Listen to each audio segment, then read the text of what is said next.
चलता चल चलता चल ओ बंधु रे,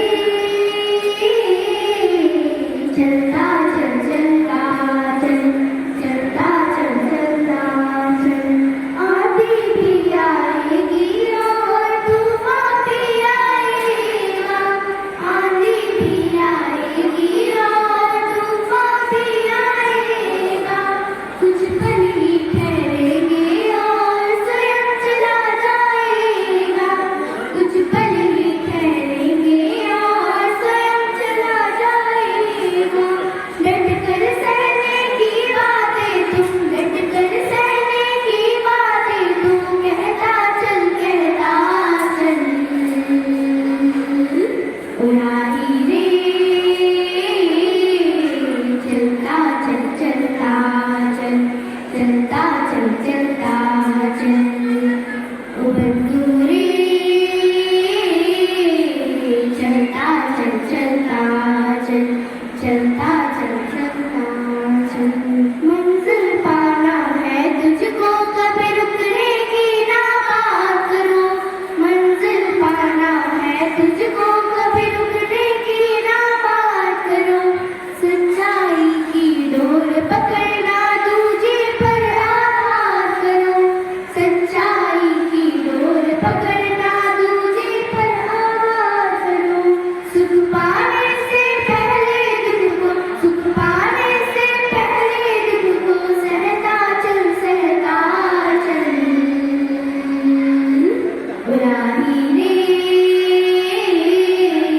चलता चल चलता चल, चलता चल चलता चल ओ बंधु रे, चलता चल चलता चल, चलता चल चलता चल। आंधी भी आएगी और तूफान भी आएगा, आंधी भी आएगी और तूफान भी आएगा। कुछ पल ही ठहरेंगे और स्वयं चला जाएगा, कुछ पल ही ठहरेंगे और स्वयं चला जाएगा।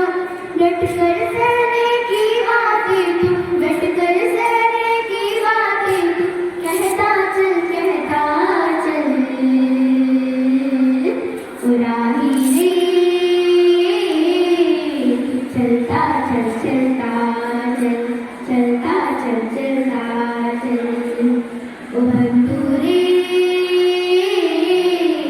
चलता चल चलता चल, चलता चल चलता चल। बन के गंगा की धारा तू, बन के गंगा की धारा तू, बहता चल उड़ाही रे, चलता चल चलता चल, चलता चल चलता चल। वासियों को अगर हम परम सुखी करना चाहते हैं तो केवल वस्तु और व्यवस्था से नहीं कर सकते, उनका बौद्धिक स्तर सुधरना चाहिए। आज हमारे समाज का बौद्धिक स्तर गिरता चला जा रहा है, बहुत चिंता का विषय है। हम सुविधाएं दे देंगे, हम विविध प्रकार की भोग सामग्रियां दे देंगे, लेकिन उनके हृदय की जो मलिनता है, जो हिंसात्मक वृत्ति है, जो अपवित्र बुद्धि है, ये जब तक ठीक नहीं होगी तब तक हमारा देश धार्मिक देश है, हमारे यहाँ धर्म की प्रधानता है। तो इसी बात को बार बार हम सबसे निवेदन करते हैं कि ये जो हमारी नई पीढ़ी है, इसी से हमारे राष्ट्र की रक्षा करने वाले प्रकट होते हैं। जो विद्यार्थी जन है, उन्हीं में कोई एमएलए बनता है, उन्हीं में कोई सांसद बनता है, उन्हीं में कोई मुख्यमंत्री बनता है, उन्हीं में कोई राष्ट्रपति या प्रधानमंत्री बनता, उन्हीं में अपने लोग भी सब थे।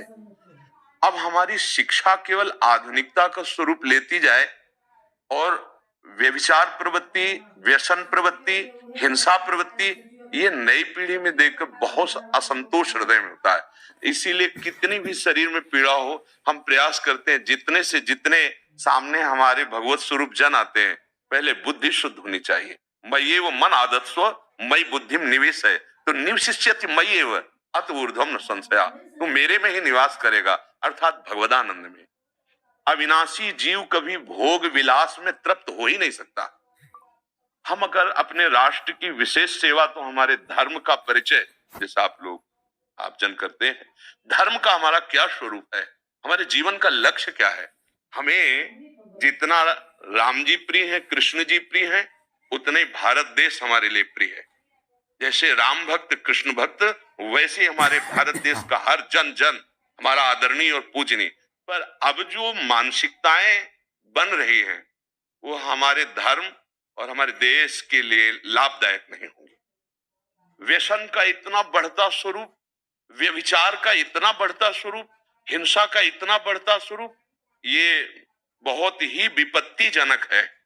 अगर ये बढ़ता रहा तो हम विविध प्रकार की सुख सुविधाएं देने पर भी अपने देशवासियों को सुखी नहीं कर पाएंगे, क्योंकि सुख का स्वरूप विचार से होता है। सुख और दुख की स्थिति सत्य नहीं है, आगमा पाइनो अनित्यास, लेकिन हमारा विचार, और विचार हमारा गंदा हो रहा है। बस हमारा उद्देश्य यही है कि हमारे देशवासियों का विचार शुद्ध होना चाहिए।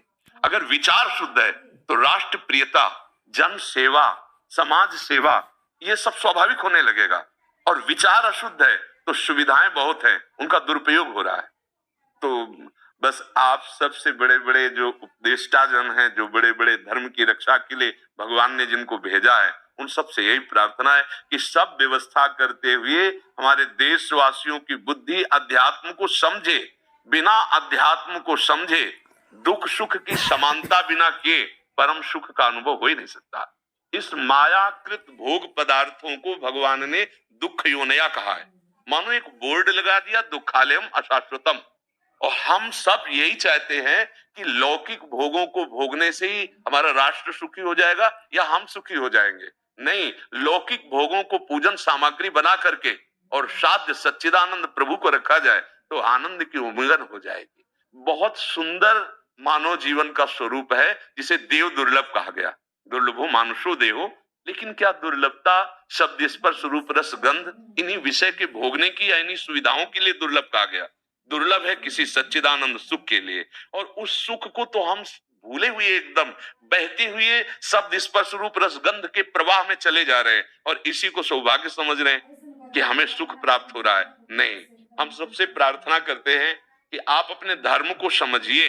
आप अपने स्व को जहां जहां स्थापित करते चले जा रहे हैं, आप उसे गंदा करते चले जा रहे हैं। मदिरा में, हिंसा में, द्यूत कीड़ा में, व्यभिचार में, इसे दोष नहीं समझा जा रहा है। और हमारे शास्त्र और हमारा धर्म इसको निषेध करता है। कलयुग की स्थिति बताई गई है।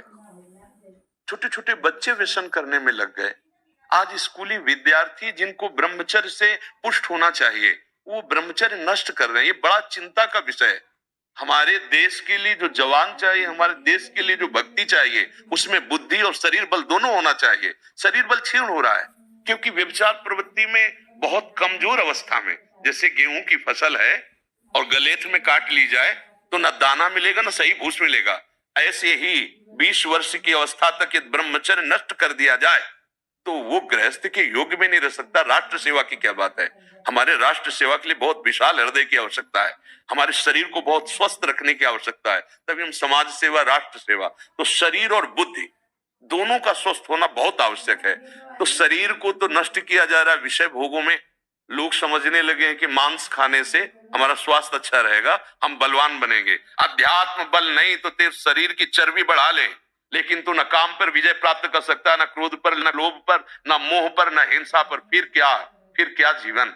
तो इसीलिए हमारा बार बार हृदय में सबसे प्रार्थना है, जिस संत भगवान भी आते हैं, कि देखो इस समय आवश्यकता विचार शुद्ध करने की है, आहार शुद्ध करने की है, आचरण शुद्ध करने की है। हमारे देश ने चरित्र की पूजा की है। रावण किसी बात में कम नहीं था। आज भी कोई शिव अगर अभिषेक होता है तो तांडव स्तोत्र उसी का गाया जाता है। जटाटवी गलत ज्वल प्रभा पावित स्थले। ऐसा विद्वान और ऐसा बलवान जो 20 बार जैसे झूला आराध्य देव को झुलाया जाए, ऐसे महादेव सहित पार्वती को बाजुओं पे झुलाया, वो महाबली चरित्रहीन हो गया तो अपने देशवासियों ने राक्षस कह दिया उसको। चरित्र, आज हम चरित्र पर ध्यान ही नहीं दे रहे। चरित्र बेचना मतलब कोई समझ में नहीं आ रहा।